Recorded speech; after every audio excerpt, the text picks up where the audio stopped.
ओम नमः सिद्धेभ्य। नमो नमः सत्तुहितंकराय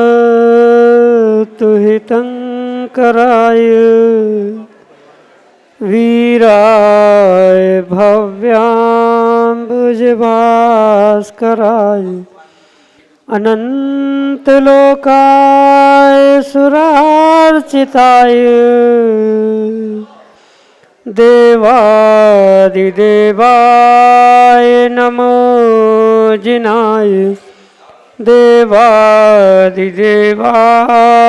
नमो जिनाय।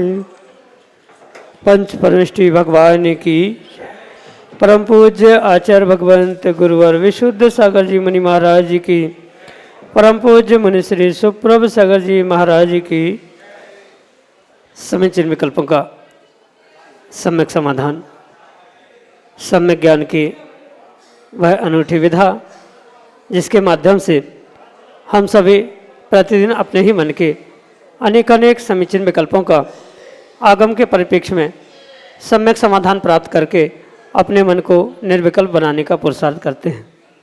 क्योंकि परम पूज्य आचार्य भगवंत गुरुवर विशुद्ध सागर जी महाराज के मंगल सुभाषित से परम पूज्य मुनि श्री सुप्रभ सागर जी महाराज द्वारा प्रचना नाम के स्वाध्याय के रूप में प्राप्त वह अनूठी विधा समीचीन विकल्पों का सम्यक समाधान हमारे आत्मकल्याण का पथ प्रशस्त कराने वाली है।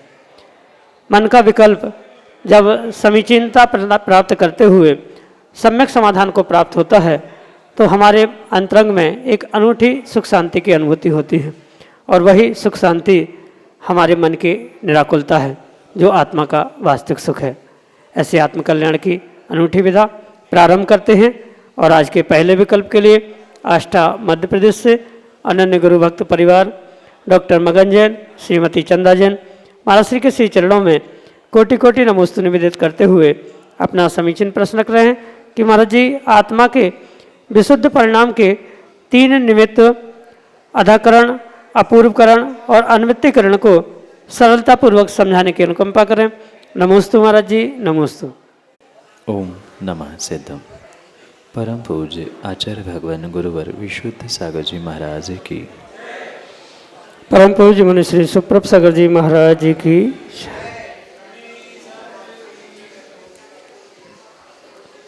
जब जीव अतः पुरुषार्थ के उपरांत सम्यक दर्शन को प्रकट करने का पुरुषार्थ करता है या सम्यक दर्शन के लिए उन्मुख होता है, साथ में 7वें गुणस्थान से आगे श्रेणी चढ़ने का प्रयास करता है, तो ऐसे दोनों समय में वह कुछ विशेष परिणामों को प्राप्त होता है जिसे करण या परिणाम कहा जाता है। परिणाम का ही पर्यायवाची नाम करण है और उस करण के निमित्त से ही ये 3 विशेष संज्ञाएं प्राप्त होती है: अधाकरण, अनिवृत्तिकरण और अपूर्वकरण। करण का सामान्य रूप से अर्थ है परिणाम। जो जिस प्रकार के परिणाम हैं उसको वैसी संज्ञा देते हुए आचार्य भगवंतों ने इन 3 विशेष परिणामों की मुख्यता सम्यक दर्शन के प्राप्ति के लिए और श्रेणी चढ़ने के लिए कही गई है। जैसे निर्ग्रंथ मुनिराज 7वें गुणस्थान में शपक या उपश्रम श्रेणी चढ़ने का प्रयास करते हैं, तो जब भी वह श्रेणी चढ़ते हैं तो सबसे पहले इन 3 परिणामों को वह प्राप्त करते हैं और उसके उपरांत ही वह शपक श्रेणी या उपशम श्रेणी चढ़ने का प्रयास करते। साथ में जो मिथ्यादृष्टि जीव है वह भी अपने उस मिथ्यात कर्म के, मिथ्यात प्रकृति के 3 टुकड़े करने का जब प्रयास करता है तब भी वह इन करण परिणामों को प्राप्त करता है। अधकरण अनिवृत्तिकरण और अपूर्व कर्म, ये ऐसे विशेष परिणाम हैं जिनके माध्यम से जीव श्रेणी चढ़ना या सम्यक दर्शन को प्राप्त करने का प्रयास करते। अधःकरण परिणाम आचार्य भगवंतों ने इस प्रकार से समझाया है कि जो नीचे वाले गुणस्थान या बाद में उस गुणस्थान में प्रवेश करने वाले जीवों के परिणामों के साथ जहाँ समानता देखने में आती है, वही समानता अधःकरण यानी नीचे के गुणस्थानवर्ती या बाद में आने वाले गुणस्थान में प्रवेश करने वाले उन जीवों के परिणामों के साथ जहाँ समानता होती है, वह अधःकरण परिणाम कहे जाते हैं। जहाँ अनिवृत्तिकरण परिणाम यानी एक साथ प्रवेश करने वाले गुणस्थान में प्रवेश करने वाले जीवों के परिणामों में समानता देखने में आती है, वहाँ वह अनिवृत्तिकरण के रूप में स्वीकार किए जाते हैं। और अपूर्वकरण परिणाम उसे कहते हैं जो आज तक परिणाम हुए ही नहीं हैं।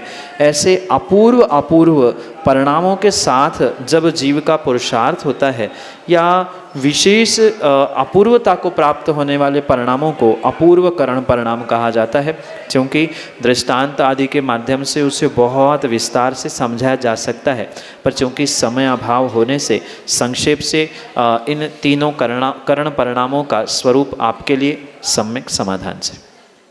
मुकेश काला, ऋषिनगर, उज्जैन, मध्य प्रदेश से अगले समीचीन विकल्प के लिए। नमोस्तु।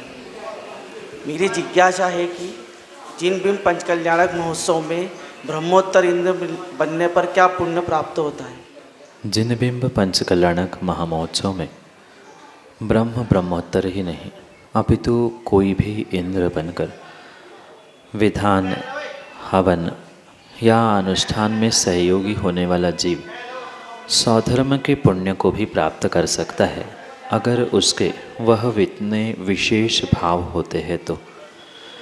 वर्तमान में होने वाले जितने भी पंचकल्याणक है, ये तो एकमात्र व्यवस्थाएं हैं, और व्यवस्था के रूप में यहाँ इन पदों को भिन्न भिन्न प्रकार से स्वधर्म से लेकर 16 स्वर्गों तक के सभी इंद्रों की व्यवस्था, यज्ञ नायक, महायज्ञ नायक, मंडलेश्वर आदि जो भी पात्र बनते हैं, अगर उस पात्रता को प्राप्त करने के बाद जीव विशेष श्रद्धा और विशेष भावों के साथ पुरुषार्थ करता है, तो नियम से जो स्वधर्म इंद्र पुण्य प्राप्त करता है, उतने ही बराबरी का पुण्य आप भी प्राप्त कर सकते हैं, पर आवश्यकता वहाँ आपकी भावों की विशुद्धि चाहिए।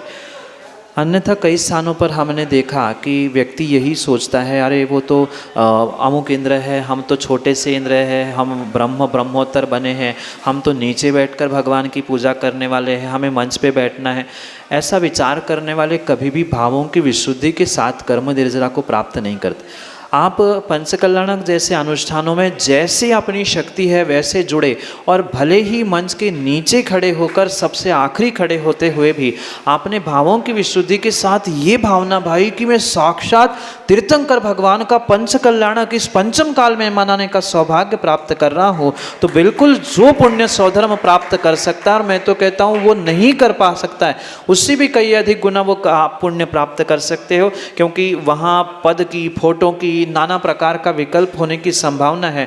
और विशेष करके जो छोटे पात्र और सामान्य इंद्र आदि बनते हैं, वे तो सातिशय पुण्य प्राप्त कर सकते हैं भावों की विशुद्धि के साथ। इसलिए ये ध्यान रखें कि हम क्या बने हैं ये मायने नहीं रखता, हम बने हैं यही बहुत बड़ी बात है। वह 5 दिन, 7 दिन, 6 दिन जितना हमें समय मिल रहा है, अधिक से अधिक समय हम देवशास्त्र गुरु की भक्ति सेवा करने का प्रयास करें, और जितनी सेवा और जितनी भक्ति आप विशेष श्रद्धा से करोगे, उतना विशेष फल आपको मिलेगा। और आने वाली पर्याय में अगर आप उस पद को मतलब ब्रह्मोत्तर के पद को प्राप्त करते हुए उतनी शक्ति से भक्ति करोगे तो वैसा, और उससे अधिक शक्ति से प्राप्त करोगे तो अगली पर्याय में आपको स्वधर्म, ब्रह्म, इंद्र आदि बनाने से कोई रोक नहीं सकता है। यही आपके पुण्य के लिए, आपके पुण्य प्राप्ति के लिए सम्यक समाधान। हीरालाल बिलाला, अध्यक्ष मुनि व्यवस्था समिति, उज्जैन, मध्य प्रदेश से अगले समीचीन विकल्प। मुनि श्री के चरणों में सादर नमोस्तु नमोस्तु नमोस्तु। महाराज जी 5 महीने तक चातुर्मास के दौरान आपके धर्म की गंगा पूरे उज्जैन ही नहीं पूरे भारतवर्ष में बहुत ही तीव्र गति से धर्म का प्रचार होते हुए बही है। रहनसार ग्रंथ की व्याख्या आपने इतने सुंदर ढंग से कही है कि हम तो समझते हैं कि हमने आज तक कोई प्रवचन सुने ही नहीं, लेकिन 5 महीने तक रहनसार ग्रंथ की व्याख्या सुनने का, उनमें से लगभग 90% तक हमने व्याख्या सुनने का प्रयास किया। महाराज जी 135 नंबर की गाथा में एक थोड़ा सा विकल्प सामने आया है कि सम्यक दृष्टि अनिच्छा पूर्वक भोग भोगता है।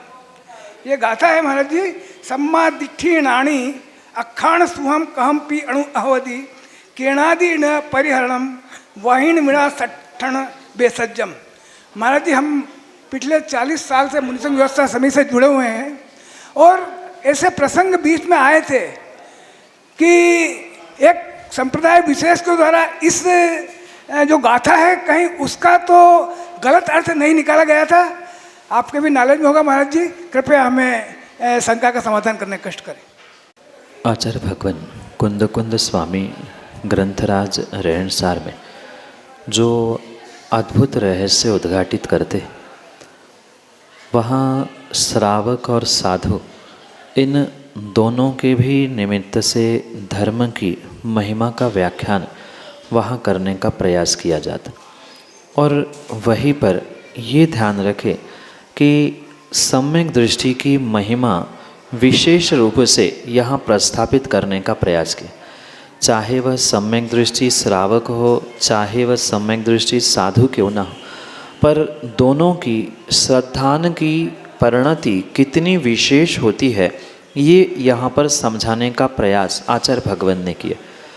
और जैसे कि आपने कहा कि कुछ एक विशेष संप्रदाय, कुछ एक विशेष संगठनों ने इसका विपरीत अर्थ करते हुए निर्ग्रंथों से भी कहीं महान उस सम्यक दृष्टि चतुर्थ गुणस्थानवर्ती श्रावकों को प्रस्थापित किया।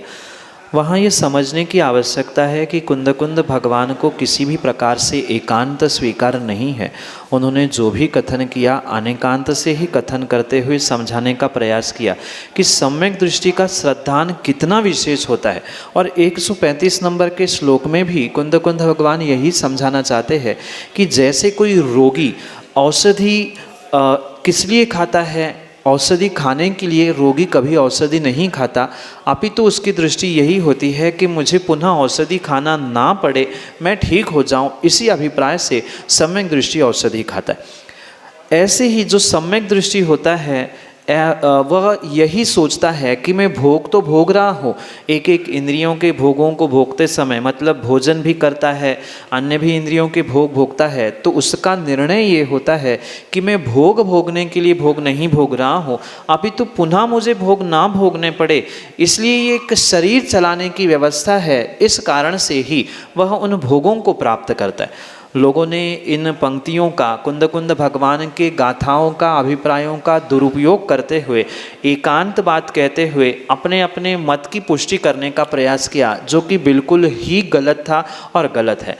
इसलिए ध्यान रखें कि जो सम्यक दृष्टि की महिमा यहाँ बताई जा रही है वह इस प्रकार से है कि वो भोग तो भोगेगा ही, क्योंकि जब तक संसार में है तब तक कहीं ना कहीं शरीर के निमित्त से, इंद्रियों के निमित्त से विषयों को प्राप्त करना ये स्वाभाविक है। और मात्र श्रावक ही नहीं, साधु भी उन भोगों को प्राप्त करता है, पर भोगों की अभिलाषा के साथ, भोगों की इच्छा के साथ नहीं, अपितु शरीर चलाना है, तपस्या करनी है, वैयावृत्ति करनी है। इसी भावों से वे मुनिराज हो चाहे सम्यक दृष्टि हो, दोनों भी जीव पूर्ण रूप से अपने इंद्रिय विषयों को प्राप्त करते हैं।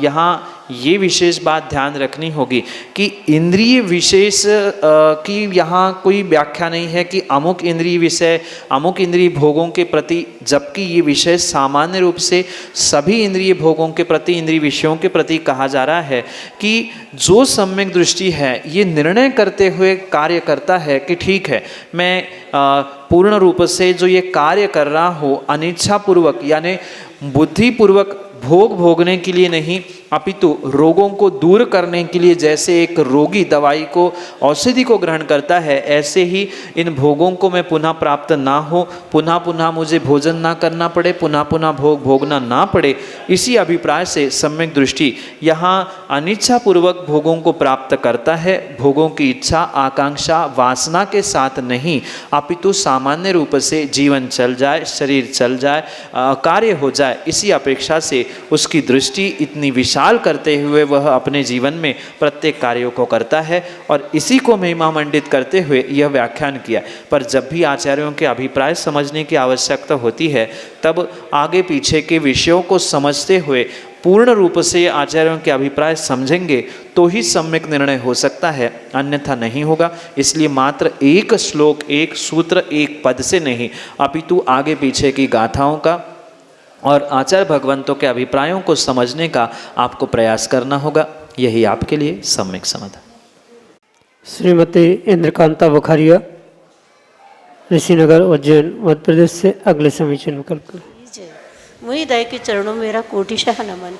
हे गुरुदेव, मेरे मन में बहुत दिन से एक प्रश्न उठ रहा था कि बड़े बड़े आयोजन, पंच कल्याणक इत्यादि होते हैं, उनमें बड़े बड़े महापात्र हाथी पर, गजराज पर बैठते हैं।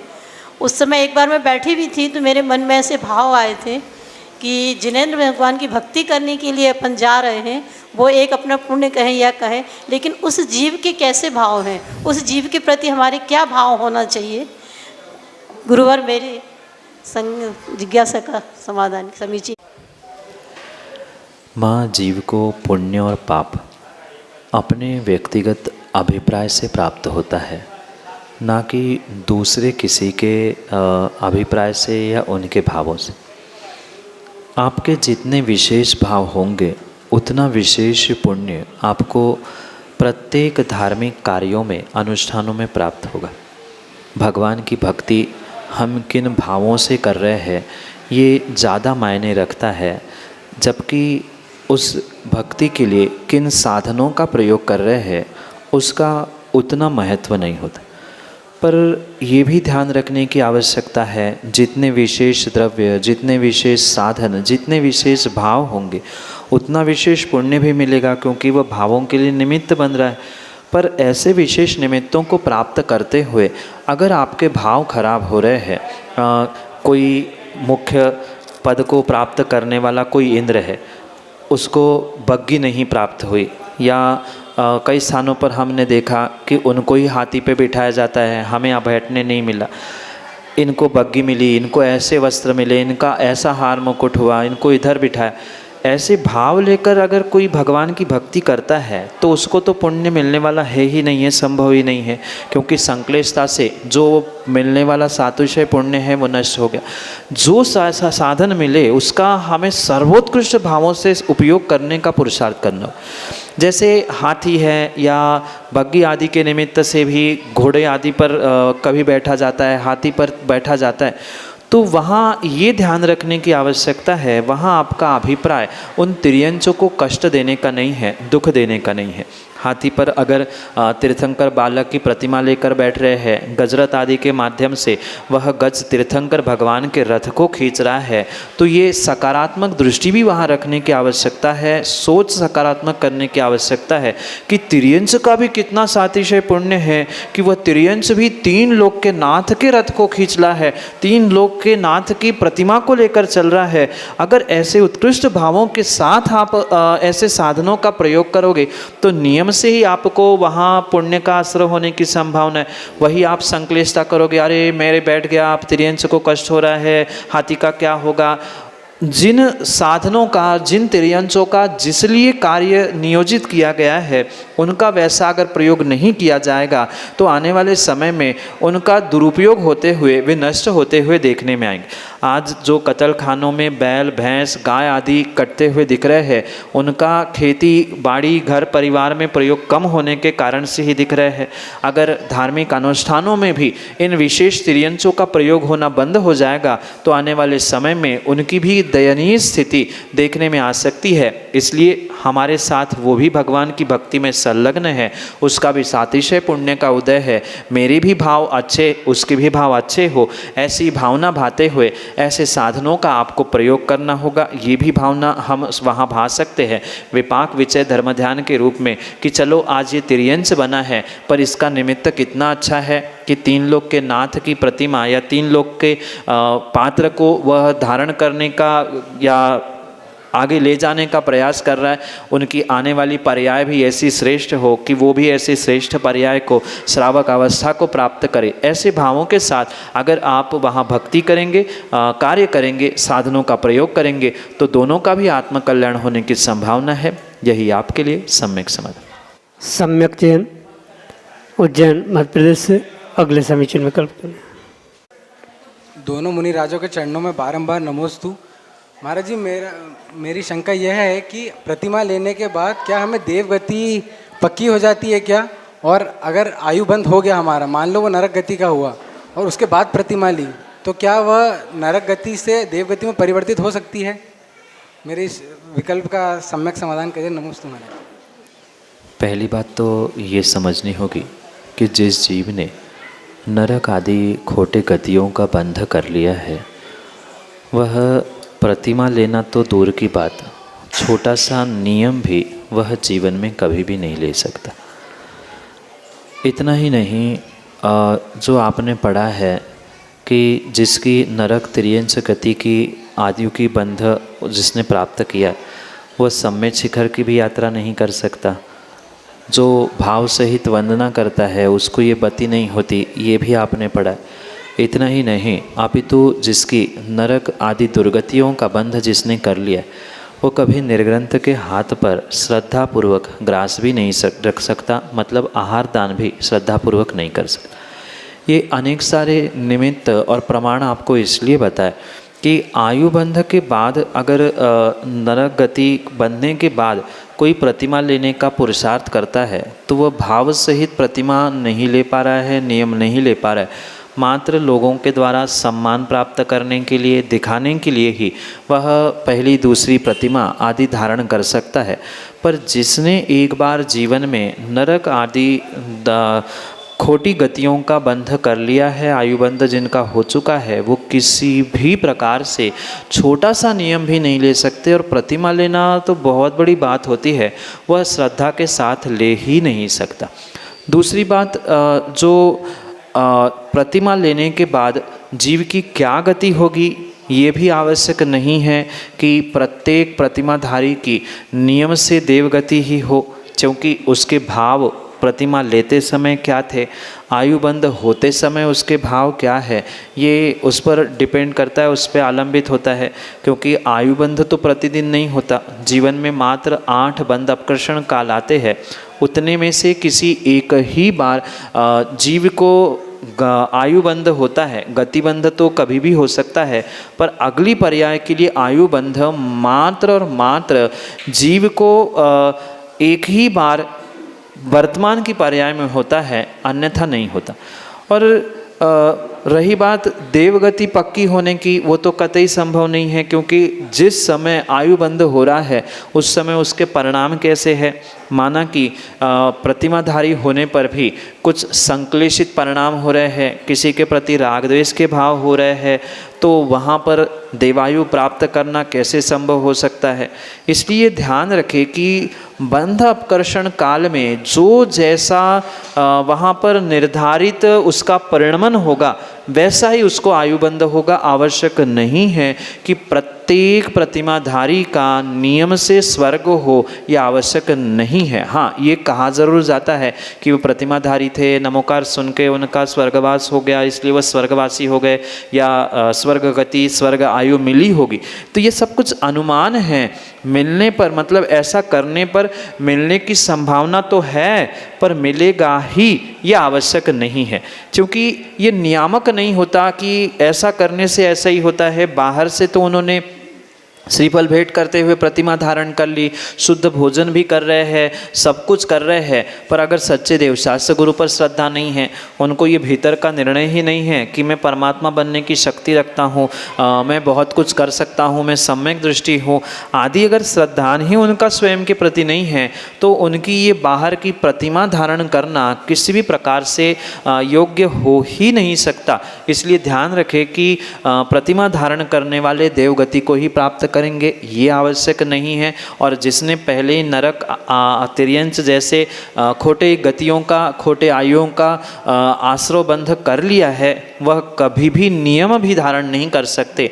तो प्रतिमा आदि धारण करने की बात ही वहाँ पर उपस्थित होती ही नहीं है। इसलिए जो अबंधक है या जिसने मनुष्य आयु को प्राप्त किया है, वो ही ऐसे विशेष नियम प्राप्त कर सकता है, प्रतिमा आदि धारण कर सकता है, और उसके बाद भी उसके जैसे भाव है, मतलब उसकी विशुद्धि बन रही है नहीं बन रही है आदि आदि तय करता है कि वो अगले गति में क्या बनना है। क्योंकि मनुष्य बनने के बाद, मतलब प्रतिमा धारण करने के बाद भी जीव तिर्यंच गति में, नरक गति में जाते हुए देखा जाता है, क्योंकि आयु बंध के समय उसके परिणाम संक्लिष्ट थे, कैसे थे, क्या थे, उस पर ये सब कुछ डिपेंड करता है। यही आपके लिए सम्यक समझ।